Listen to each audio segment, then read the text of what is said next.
guys, it's Robin here, and for this video I'm going to be going over basically set 5. Set 5 cheat sheet just came out on tfttactics.gg. Basically it goes over the new systems, new traits, every single champion, all the items, and more. So I'm going to be going over and reacting to basically everything in on this website. I have skimmed through it, but most of the things will still be new to me, and without further ado, let's get right into it. New systems. Reckoning mechanic, shadow items. So I don't know if you guys know, but every set for TFT has a special mechanic. So that set 3 was galaxies, set 4 is chosen, and then now the set 5 is going to be shadow items. So basically shadow items are empowered versions of the existing items in the game. So they are created using the same recipes but with at least one shadow component. They're usually more powerful versions that come at a cost. Let's take Deathblade as an example. The normal version grants 10 attack damage per stack. The shadow version, named Cursed Deathblade, grants 15 attack damage per stack, but the wearer has minus 25% max health. Okay, so basically, you know how every item component in the game, you know, glove, chain, sword, whatever, there will be shadow versions of those items. So shadow sword, shadow belt, shadow chain, and in order to make a shadow item, you have to you combine 2 items, but at least one is going to be a shadow item. So for Deathblade, it's going to be a BF sword plus a shadow BF sword. For GA, it's going to be shadow BF sword plus chain vest, something like that. And basically what shadow items are is that it's cursed. It gives you more stats, but it also decreases stats from it also decreases stats. So in Deathblade's version, it gives more attack damage, but it reduces your health. So it's a higher risk, higher reward like items generally. So how do you get shadow components? So shadow components, they can appear in every first carousel after the first one, as well as in the armory. Armory is a pop-up shop where you choose from a selection of item components similar to how you buy champions. The armory will also play a major role in hyper role and is likely to stick around. From a mix of armory and carousel options, players should expect to get 2 to 4 shadow components in any game given, depending on your choices. So armory basically is going to be an item shop. I don't know how often it comes up, but you can buy shadow items there, or you can get a shadow item off carousel. So new traits. The first trait is Abomination. When 3 allied champions have died, the monstrosity will awaken from its grave. Monstrosity gets bonus health and attack damage based on allied Abomination unit star levels. The monstrosity will also receive a random copy of an item from each of the 3 Abomination champions nearest the grave when combat starts. So this is basically set 4 cultist, but it only summons when 3 Abomination units die. So cultist summons when you guys take up some health, but Abomination only summons when 3 of your champions die.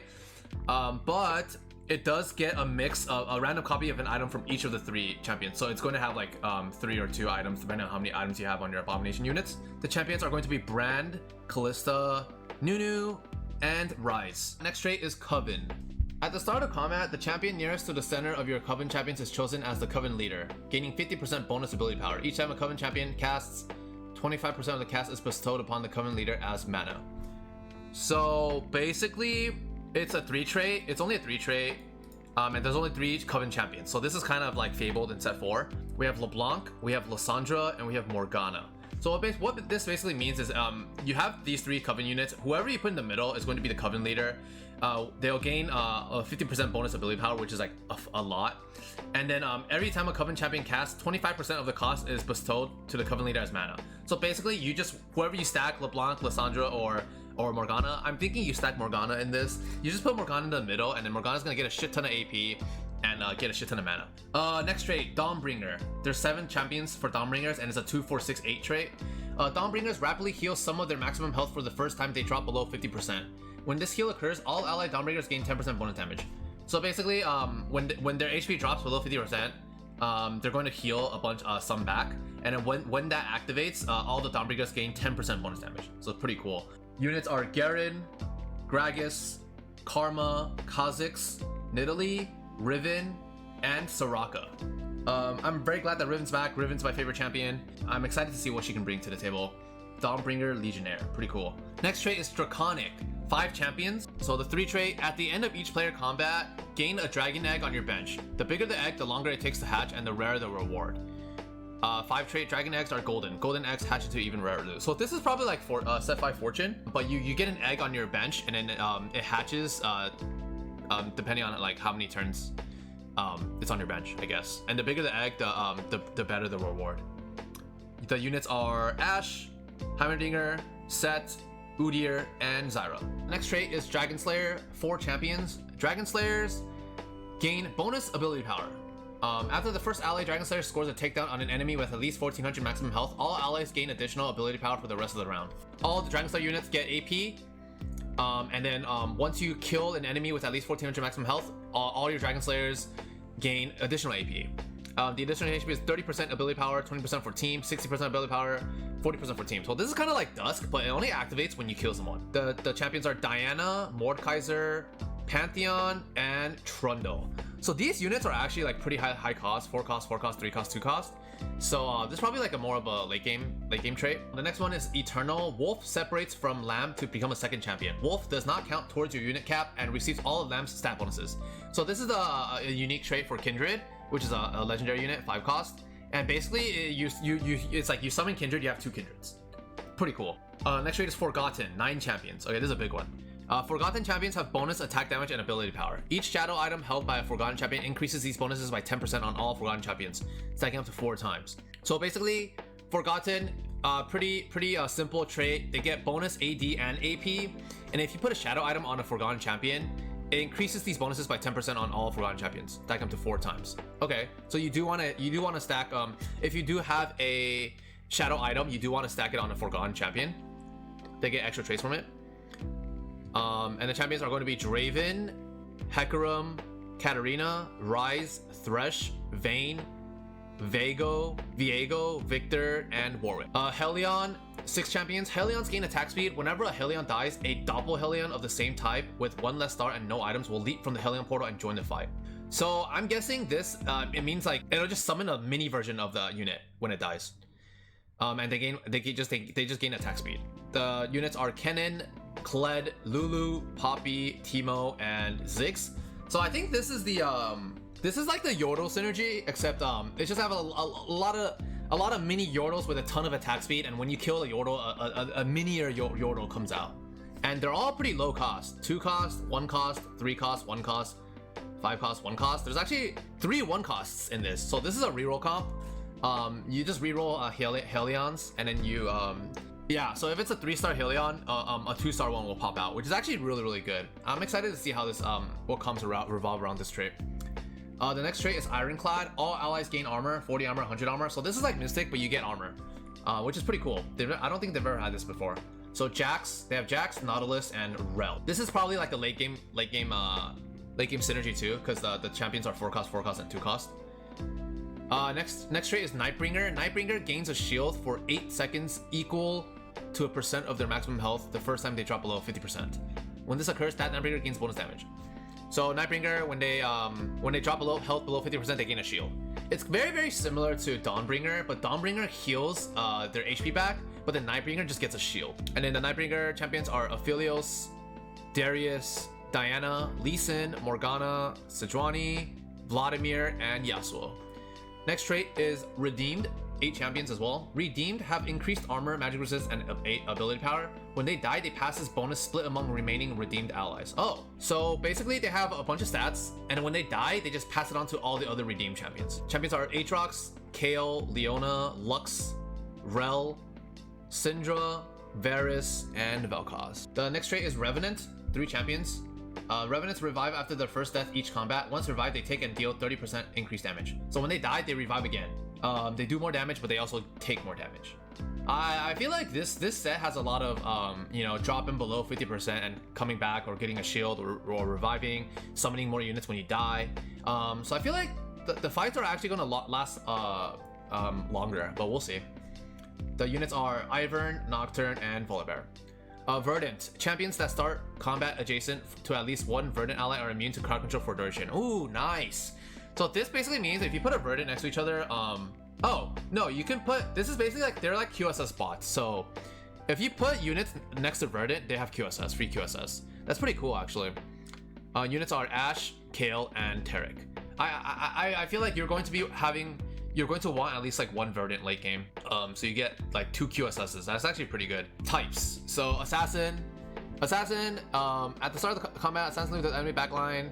So this is the same trait as we've had always, Assassins. So I'm not gonna go too much into it. Diana, Katarina, KHAZIX, LeBlanc, Nocturne, and Viego. Brawler, same thing. Gragas, Nunu, Set, Volibear, and Warwick. Caretaker. Caretakers deploy with a baby dragon that can be placed anywhere on the battlefield. Baby dragons gain 100% of their handler's attack speed and restore 50 mana to their caretaker upon death. So this is only on Heimerdinger, which is a 5 cost, and basically you summon a little dragon, and the dragon is basically another Heimerdinger. And then when the dragon dies, it gives Heimerdinger 50 mana. Cavalier. Cavaliers charge quickly towards their target whenever they move. Cavaliers take reduced damage at the start of combat, and after charge, this effect is doubled for 4 seconds. Huh. So I'm not really sure how this works, but basically, when the fight starts, they charge quickly towards their target, and they take reduced damage. HECARIM, KLED, Rel, and Sejuani. Yeah, I'm excited to see how this works. Cruel champions are purchased with little legend health instead of gold. They can be sold for gold, but not health. You're welcome. Never underestimate the hunger of a cruel champion in a single habit. So this is Teemo. This is a legendary. Basically, you sacrifice health to pick Teemo up. So that's a new mechanic, and I'm excited to see how this will work. Yeah, like not having to spend gold on Teemo is actually pretty good. But then, you know, how HP is actually also very valuable. So we'll see. GODKING. If you have exactly one GODKING, they deal 30% bonus damage to enemies who have at least one of their rival traits. Okay, so this is either Darius or Garen, which is Dawnbringer and Nightbringer, right? Which is like the whole theme of the whole set. Basically, you should only play one GODKING, and then they'll deal 30% bonus damage to the rival traits. So Garen's rival traits are Forgotten, Nightbringer, Coven, Hellion, DRAGONSLAYER, Abomination, Revenant, and Darius's rival traits are Redeemed, Dawnbringer, Verdant, Draconic, and Ironclad. So this is kind of like Pokemon, super effective, basically. Invoker. All allies gain extra mana from their basic attacks.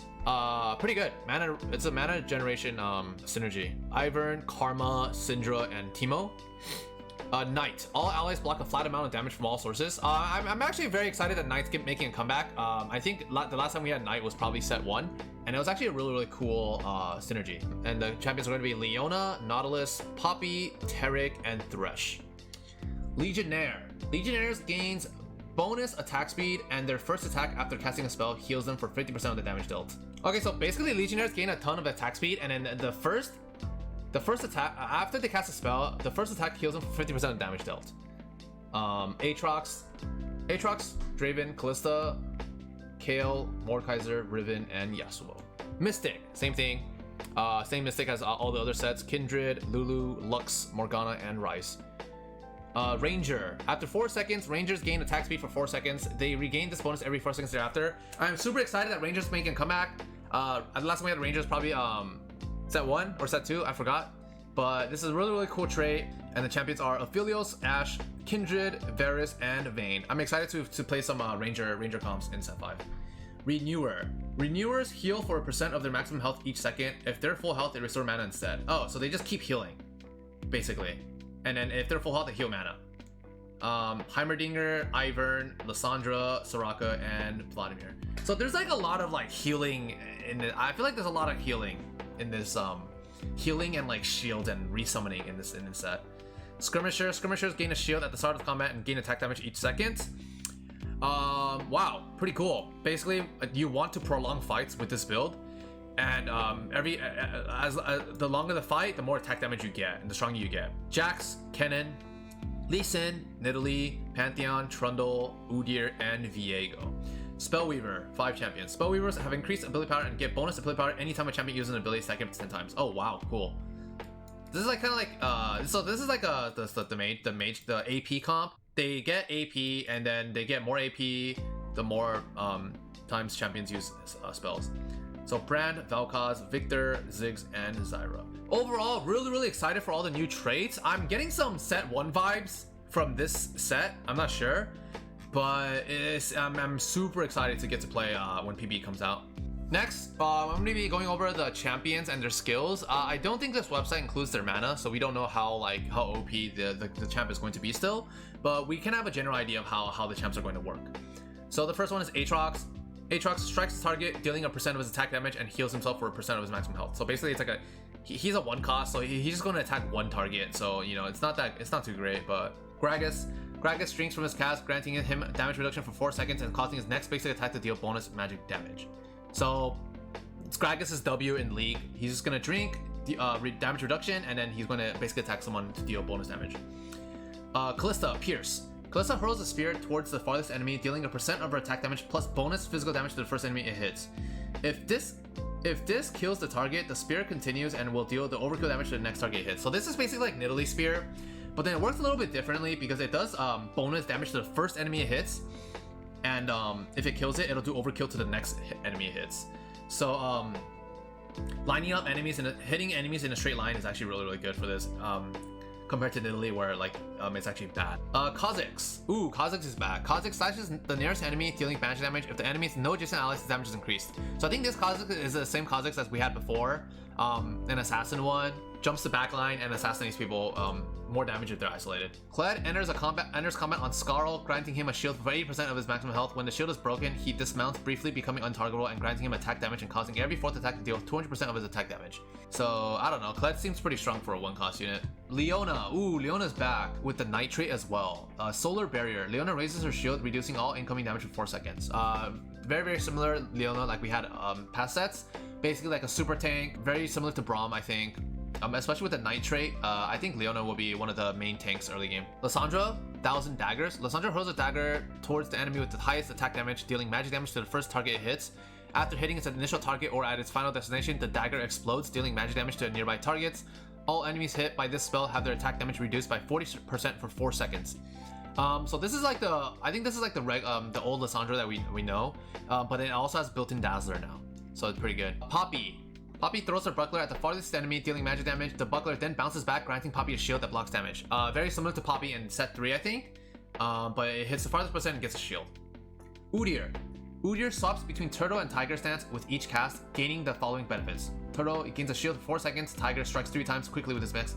Base attack for a percent of his attack damage. This one you need to know what his mana is, but I'm pretty sure his mana will be really low, so you can just keep swapping between Turtle and Tiger. VAYNE. VAYNE is back. VAYNE attack applies silver bolts. The third stack consumes all stacks on the target to deal bonus true damage.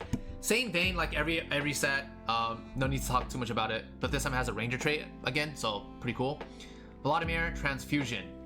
VLADIMIR deals magic damage to the target and heals himself. So this VLADIMIR heals himself instead of healing AoE like set 4. WARWICK. Infinite duress. WARWICK leaps to the enemy with the lowest percent health, stunning them and dealing magic damage, and healing himself for 100% of the damage over 2 seconds. If this ability kills the target, Warwick will instantly cast again. This seems pretty strong for a 1-cost unit. But yeah, it'll just keep casting if it just keeps killing people. ZIGGS. ZIGGS throws an arcane bomb at this target, dealing magic damage. Regular old ZIGGS back. I wonder if there's a, I mean, this is a HELLION, so we can go for like ZIGGS 3 carry. There's for sure gonna be a HELLION ZIGGS 3 carry with Poppy 3 and stuff like that. Onto the 2-cost units. Brand. Brand launches a ball of fire at nearest non-seared enemy, searing them for magic damage over 12 seconds. Seared enemies have reduced magic resist. HECARIM. HECARIM creates an aura around himself for 3 seconds. Each enemy within takes magic damage and HECARIM heals himself with the duration. Same HECARIM as set, I believe it's set 4, or I forgot, but same HECARIM. KENNEN, Flame Rush. KENNEN engulfs himself in flame, dashing behind his target, then to the farthest enemy. Enemies he passes through are zapped, dealing magic damage and stunning them. This KENNEN feels pretty strong, pretty good CC unit for 2-cost. So it dashes behind his target and then to the farthest enemy. So that's actually like a long line of flame, and then so that all the enemies he passes through are going to be stunned. So I feel like KENNEN's really strong for a 2-cost unit. Nautilus. Nautilus erupts the ground beneath his target, knocking them up and stunning them and dealing magic damage. Enemies adjacent to the target receive half of this effect. Another CC unit basically stuns them up, and units beside them will also be stunned, but for half the effect. Sejuani. Sejuani signals Bristle to charge, dealing magic damage and stunning the target for 4 seconds. She then gains Frost Armor, granting her armor and magic resist. So another CC unit basically charges forward and stuns them and gains MR and armor. Set's a 2-cost now. Haymaker. Set pulls back for a punch, shredding armor for 10 seconds and dealing a percent of his attack damage as physical damage to all enemies in area. This just seems very similar to Vi, where it punches an area and then shredding their armor. So very similar to Vi. Soraka. Soraka calms the area around the enemy with the highest current percent mana, dealing magic damage to all enemies hit and increasing the cost of their next ability. So basically, this is like a mana reaver. It's going to hit the highest current percent mana and then mana reave everyone around it, which is pretty cool. Syndra. Force of Will. Syndra grabs the nearest enemy and flings them towards the farthest enemy, dealing magic damage to all nearby enemies upon impact and stunning the thrown target. Okay, this sounds so OP because you basically you just take a tank and you just throw it to the back, and then the tank is not a tank anymore. Actually pretty good, pretty OP. We'll see how this can be balanced. Trundle drains the strength of his current target, stealing a % of their health, armor, magic resist, and attack damage for 6 seconds. Okay, so Trundle, you're gonna have to put it in front of a tank, super tank, and then it'll drain all his it'll shred all his MR and armor. Varus. Ooh, Varus is back as a ranger. Varus fires a hail of arrows around his target, dealing a % of his attack damage as physical damage. Varus and allies within the area are blessed, causing them to deal bonus magic damage and their attacks for 6 seconds. Okay, so this is AoE damage, but also buffs your team. So you wanna kind of clump up when you're playing Varus, I would assume. So then when Varus hits the enemy, it also hit like your whole team and give them like bonus magic damage. Victor blasts his target, dealing magic damage to the nearest enemy and granting a shield to the ally nearest to that enemy for 3 seconds. So deal magic damage to the nearest enemy and it grants a shield to the ally nearest. Okay, pretty it's like whatever. I feel like this is like kind of boring, but 3 cost units. Ashe. Ooh, 3 cost Ashe Ranger is back. Reminds me of set 3 Ashe. Ashe fires an arrow at the farthest enemy, dealing magic damage to the first enemy hit and stunning them. If the arrow travels at least 5 hexes, the stun duration is doubled. Enemies within 1 hex receive 50% of these effects. Oh, so this is like set 3 Ashe, but then the difference is that it has the after 5 hexes it's double instead of like just like longer range. Longer range for a longer stun. Katarina throws a dagger at the farthest enemy, dealing magic damage. When the dagger lands near the target, Katarina teleports to it and immediately launches 3 additional daggers at the nearest enemies that each deal magic damage. Very, very similar to Katarina in Summoner's Rift. This Katarina is an assassin, so she's already gonna jump to the backline, and then farthest enemy from backline is usually a tank. So I don't know how this is gonna work. Lee Sin slams the ground, dealing magic damage to nearby enemies and slowing their attack speed by 50% for 4 seconds. Okay, so this is a pretty like basic skill. Slams and an AoE attack speed lower, but it is a 3 cost unit, so I feel like this is like low-key strong. Lowering attack speed 50% for 4 seconds, actually a very, very long time. Lulu casts an enchantment on the units nearest to her. If this enchants an ally, they gain bonus attack speed for 4 seconds. If this enchants an enemy, they are transformed into a docile feline, stunning them and causing them to take 20% increased damage. Okay, so she casts units near her, and if it's an ally, you get attack speed. And if it's an enemy, you turn them into a little feline thing. And take more, they get stunned and take more damage. Good, like this is like a good support unit. Lux launches her wand toward her farthest ally, which returns to her shortly after reaching them. Lux and each ally touched by the wand are shielded for 3 seconds. Additionally, Lux empowers her next place attack to deal an additional magic damage. Okay, so this is also a support unit. Basically throws a shield for your allies. Also has a mystic trait, so will probably be played in a lot of comps. Morgana fires chains to nearby enemies, dealing magic damage. After 3 seconds, all chain enemies are dealt an additional magic damage and stunned. So this Morgana is very, very similar to, I think, I forgot which set. Set 1, I think, maybe. But it's also 3 cost, and it's also a mystic.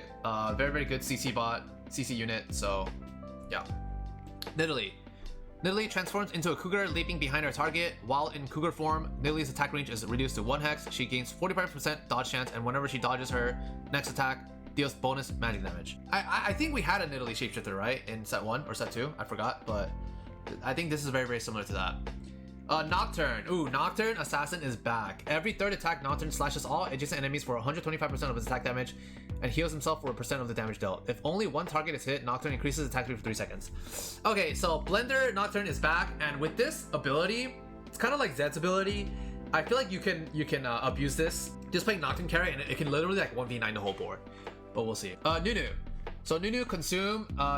Willem bites the target, dealing magic damage. If Willem's target has less health than he does before the bite, it deals an additional 50% damage and becomes true damage. Same Nunu as set 4. Pantheon braces his shield, reducing all incoming damage for 4 seconds and dealing a % of his attack damage in an area in front of him over the duration. Reduce damage for 4 seconds and it deals a % of his attack damage in an area in front of him over the duration. Okay, so it's like the ability where he puts up a shield and like spears people. Riven.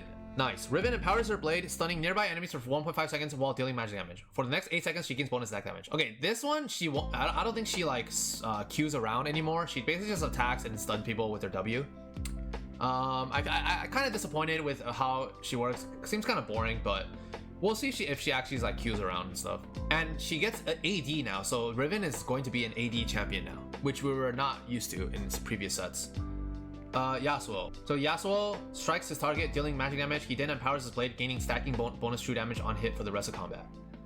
Okay, so this is probably just like the same Yasuo we've had. in set 4, but then it's probably stronger now because it's a 3 cost. Zyra.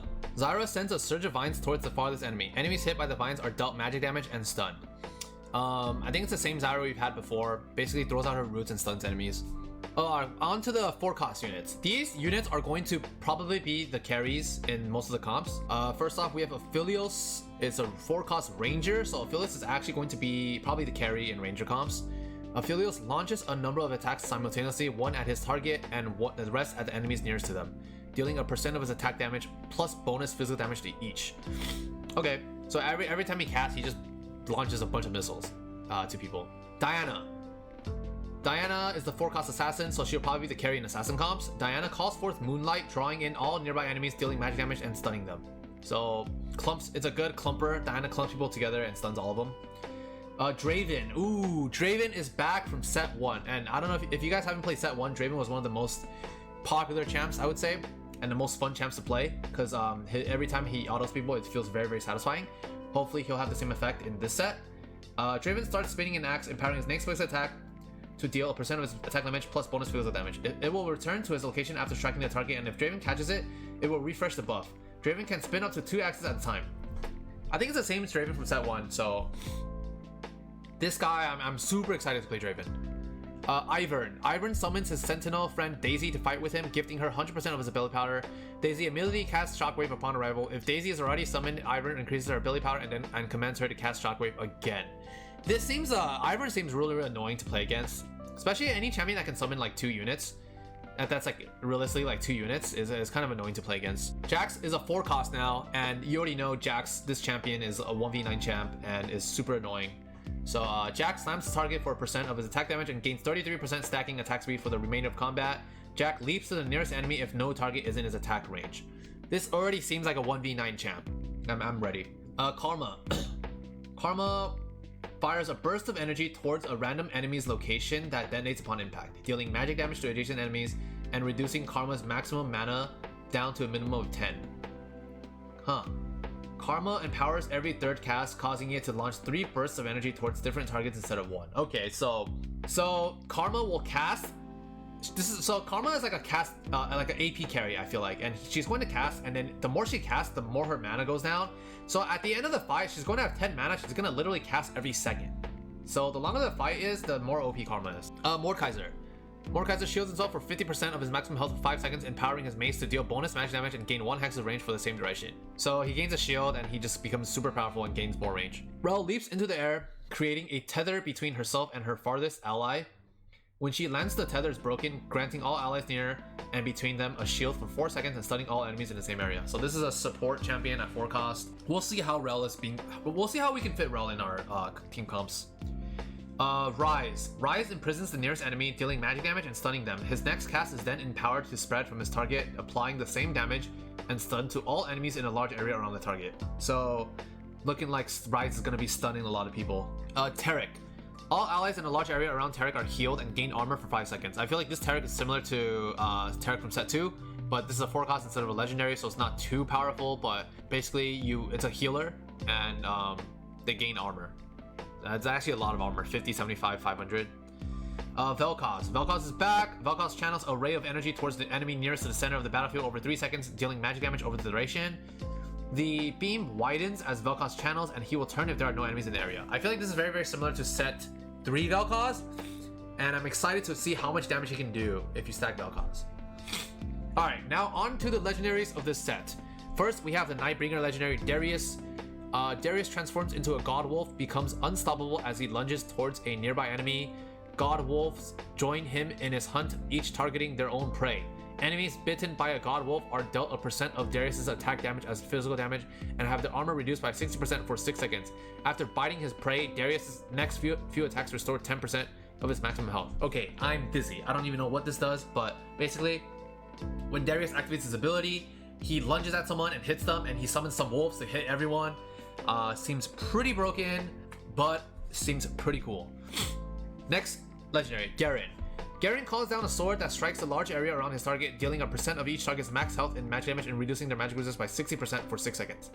He then gains a shield equal to 50% of his maximum health for 6 seconds. Okay, so he basically just slams a little sword down and reduces everyone's magic resist by 60%, which is actually a lot. But why does Darius seem way cooler than Garrett's ability? Next legendary, we have Heimerdinger.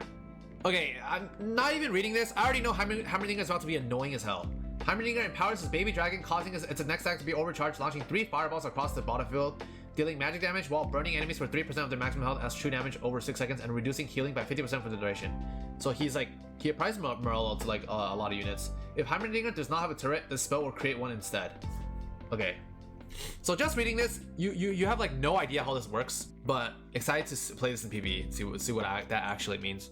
Kale. Kale is back as a 5 cost, so you already know Kale's about to be broken as fuck. Kale ascends throughout the fight, gaining additional bonuses. So it's very similar to Kale in Summoner's Rift, where like reach level 17 or 16 or whatever, she gets more stats and stuff like that. So as the longer the fight goes, the more OP she'll be. Oh, ascension time frequency. So the ascension time frequency is every 5 seconds, every 4 seconds, every 1 second. So you actually have to fight the fight actually has to last a long time for her to ascend. The first ascension, her attacks will deal a % of Kale's attack damage as bonus true damage. The second one, attacks will start exploding around the target, dealing her attack damage and bonus true damage to adjacent enemies, becomes AoE. Third ascension, every 7th attack grants Kale damage immunity for 1 second. And fourth ascension, hits cause swords to rain down around the target, dealing magic damage. Okay, by the time it gets to 4th ascension, she's about to kill the whole board, I feel like. Kindred, Lamb's Respite. Lamb creates a zone around herself that prevents allies within from dying. While Lamb's Respite is active, Wolf is invulnerable. Wolf's ability. Wolf returns to Lamb, healing them both, and then launches himself at the lowest health enemy, dealing magic damage. So, as we've read before, when you summon Kindred, it'll separate into Lamb and Wolf, which is basically 2 units, and then they can still cast their ability. Lamb makes everyone immune from dying, and then Wolf will heal Lamb, and then shoot out and deal damage. Kindred seems really broken. She's also a Ranger, so she's going to be the Ranger win con for Ranger comps most likely. Next up we have Teemo. Teemo is a legendary now, so you already know Teemo's about to fuck shit up. Teemo scatters Infernal Souls around a random enemy. When an enemy nears an Infernal Soul, it explodes, dealing magic damage to nearby enemies and reducing an attack speed by 50%. So basically it throws out shrooms. Basically Teemo throws out shrooms. It probably does a fuck ton of damage. But yeah, Teemo 1 does 4 shrooms, Teemo 2 to 6 shrooms, and then Teemo 3 to 66 shrooms. Teemo 3 is gonna one-shot the entire board. Alright, Viego. I've never gotten to play this champ in Summoner's Rift, but when I saw this champ release, I really like him because I like his champ design. I like people who can hold swords and stuff, and he also looks super cool. So I'm very excited to play Viego. Viego attempts to corrupt the soul of his target for 5 seconds, stunning them and dealing them magic damage each second, increased by 100% each second. Viego will be interrupted if he is stunned. If his victim dies, they are resurrected at full health to fight for him, but loses a % of their maximum health per second. Viego's allies prefer to not target Viego's victims while they're being corrupted. Okay, this is too long. I don't even know what this does, but I just need to play in PvE. Volibear. Volibear is a legendary. Volibear leaps around his target, then slams the ground in a large area around him, removing any shields, dealing magic damage, and knocking up and stunning enemies. Seems kind of boring, but probably OP. And so overall, I feel like set 5 is going to be an extremely fun set. Without like the random mechanics like Galaxy and Chosen, I feel like it'll be way more balanced. So I'm very excited to play it. And I am not going to be going over the items, or else this video is going to be an hour long. But basically some items are being changed, and then basically it also goes over all the shadow items, which basically means just expect it to give you more stats, but also take away other stats. That's about it. PB comes out, I think, tomorrow or Wednesday. So I'll see you guys there. Peace.